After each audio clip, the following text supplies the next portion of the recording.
దరిద్రంతో బాధపడుతున్న వాళ్ళని, వాళ్ళ పాపాన్ని తీసేసి లక్ష్మీ కటాక్షాన్ని కల్పించడం కోసం వచ్చింది దీపావళి తిథి. మనం ఈశ్వరుడు ఎలా బ్రతకద్దని చెప్పాడో అలాంటి పనులు ప్రతిరోజు చాలా చేస్తుంటాం.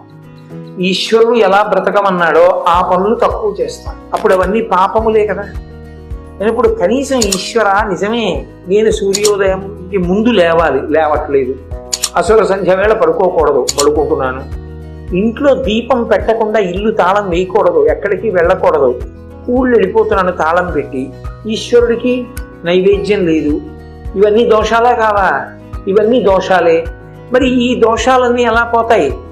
జీవుడికి పాపం పడిపోదా ఖాతాలో? అది పోగొట్టుకోవడానికి, అందుకే నరక భయాన్నించి దూరం చేస్తుంది అన్నారు దీపావళికి. ఈ పాపం నుంచి విముక్తం చేస్తుంది. అంటే ప్రతి ఏడాది తప్పులు చేసేసి దీపావళి చేయమని కాదు, సాధ్యమైనంత తగ్గిస్తూ మన చేతిలో లేక జరిగిపోయింది అనుకున్న దానికి కనీసంలో కనీసం దీపావళి పండుగ జాగ్రత్తగా చేసుకుంటాం.